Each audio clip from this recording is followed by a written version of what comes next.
আসসালামু আলাইকুম। দেখেন আজকে আমার মাম্মাম তেলের পিঠা বানাবে। দেখেন প্রথমে ব্লেন্ডারে ব্লেন্ড করে নিচ্ছে চাল, ব্লেন্ডারে সুন্দর করে ব্লেন্ড করে নিচ্ছে, তারপরে এটা মিক্সড করে নিচ্ছে আমার মাম্মাম।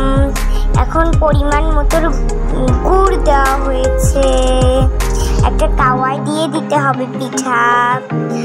দেখেন কত সুন্দর, ওয়াও কত সুন্দর। কিন্তু আপনারা এটা দেখে বলেন না জানি সুন্দর, কারণ কিন্তু এটা বলে আর আমার পিঠা ফুলবে না। আপনারা আমার চ্যানেলটা সাবস্ক্রাইব করে দিবেন, লাইক করে দিবেন, কমেন্টস করে দিবেন। আপনাদের সঙ্গে আবার পরের ব্লগে দেখা হবে। আর আমার পিঠাটা কেমন হয়েছে কমেন্টসে এটা জানাবেন। কত সুন্দর ফুলেছে। আর হচ্ছে আমার পেজটা ফলো করে দিবেন। অনেক সুন্দর তো পিঠা, খুবই সুন্দর করে ফুলেছে। আমার তো দেখে খুবই ভালো লাগছে। আপনাদের কেমন লাগছে কমেন্টসে জানাবেন। দেখেন পিঠা হয়ে গিয়েছে।